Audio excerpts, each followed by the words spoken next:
ہم کریں گے ہر مظلوم کی حمایت۔ السلام علیکم ناظرین، میں ہوں حورین فاطمہ اور آپ دیکھ رہے ہیں حمایتی نیوز HD چینل۔ نظر ڈالتے ہیں آج کی اہم خبر پر۔ صدر مملکت آصف علی زرداری کے دورہ کوئٹہ کے دوران پاکستان پیپلز پارٹی کے اراکین پارلیمنٹ اور پارٹی عہدیداروں نے حکومت سے متعلق شکایات کے انبار لگا دیے۔ صدر آصف علی زرداری سے کوئٹہ کے 3 روزہ دورے کے دوران ہونے والی ملاقاتوں میں پیپلز پارٹی کے سینئر رہنما نواب ثناء اللہ ظاہری، اسفندیار کاکڑ، سماد گرگیز اور عبید اللہ گرگیز سمیت متعدد اراکین اسمبلی اور پارٹی عہدیداروں نے حکومت سازی کے بعد ان سے پیش آنے والے مبینہ ناروا رویوں کا شکوہ کیا۔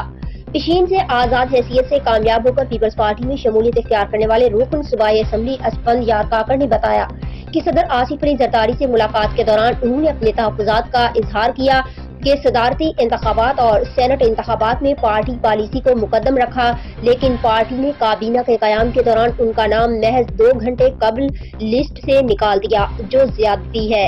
مزید خبروں اور اپڈیٹ سے باخبر رہنے کے لیے دیکھتے رہیں حمایتی نیوز HD چینل۔